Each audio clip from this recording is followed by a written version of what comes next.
Is Brandon Jennings your only Namesmith winner here? Ron Mercer. Ron Mercer. Ron won it in '95, and then Brandon won it in 2008. Well, talk to me a little bit about Brandon Jennings. We're here next to his trophy here. How was he as a player? And his junior year, he was the facilitator. He was the guy that made us go. We had Nolan Smith. We had another guard, Alex Legion.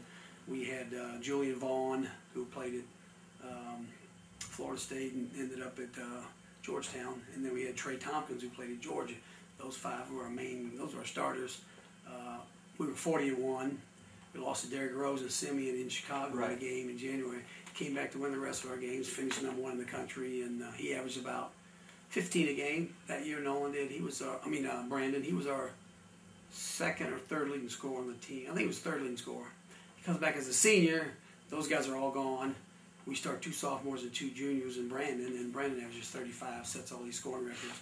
But our team wasn't as good, and we lost. We ended up being, I think we were 31-4 that year. But he could score.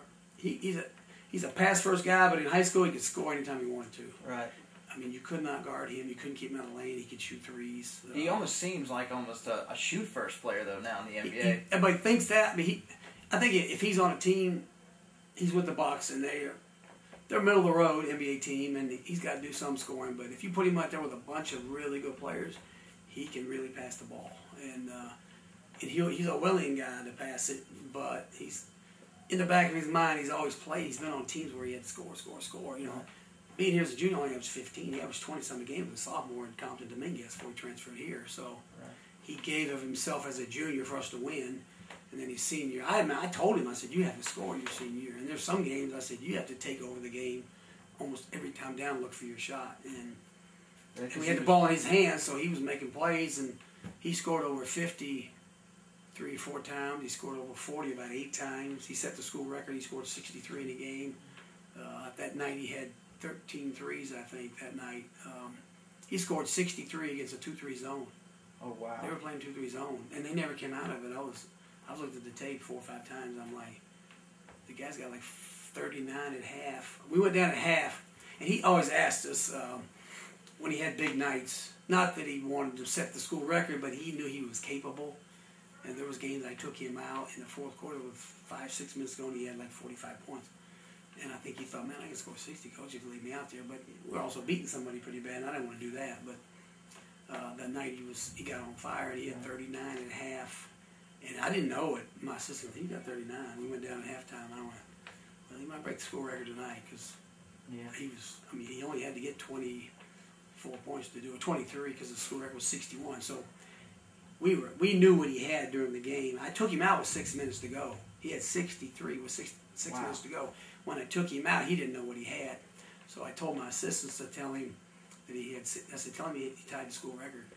So we were just messing with him because we knew he set the school record. Right. So when he sat down, Brian Martin, my assistant, goes, "Yo, B, man, you got 61." We didn't say nothing else to him. So about a minute later, he goes, "Coach gonna put me back in." Wow. He goes, I can break the record. And then finally, about the 2-minute mark, we leaned over and said, "You got 63." You know, so he was, "Oh, okay." Oh, he wow. thought, man, you gonna let me tie it? So, right. But I thought that year that he would probably set the record against somebody because he was that good of a scorer. And he was really. And you could not stop him from getting to the basket. He was the main guy on the team. And he was the guy on our team. And that night, I don't remember how many shots he took, but he shot like 70% from the floor. Oh, he made 13 threes. So he's kind of a streaky shooter in the NBA. That's one thing that kind of carries with him. He's either got it one night or he's kind of cold. What's one player, or not maybe one player, but what players in the NBA do you still keep in touch with?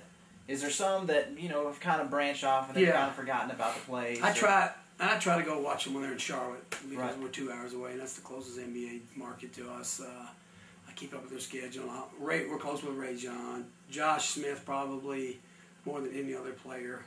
I'll go see him playing in Atlanta. I'll stay at his house. He's very much involved with our team. We went and played Miller Grove this year. He sat directly behind the bench. Right. You saw him on ESPN. He's a fan. He had an Oak Hill shirt on him. He loves Oak Hill. We've had some players from the Atlanta Celtics, Jordan Adams, Damian Wilson, Darian Clark off this year's team. That's Josh's AAU team. And Josh, the guy that said, you need to go to Oak Hill. He loves Oak Hill. So we're really close with Josh. Brandon is right there with Josh. I mean, one of my assistants is going to see him this weekend, spend the weekend at his house. We're really close to Brandon. Brandon's mom came to, when I got the Naismith Award a couple weeks ago, Brandon's mom and Terrence, Brandon's brother, they came to the banquet, sat at my table. Their family's part of our family and vice versa. So there's a lot of guys you stay in contact with.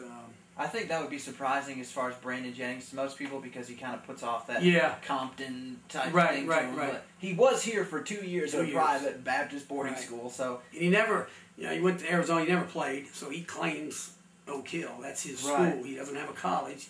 Oak Hill's his school. And I think the same thing with Josh. That's their school. When you hear him introduced in a game, it's from Oak Hill Academy, and it's not from a college because they never went to college. So that's the school they went to. That's the school that's the last school they went to. And that's the school to them. That's their alma mater. And that's who they join themselves with.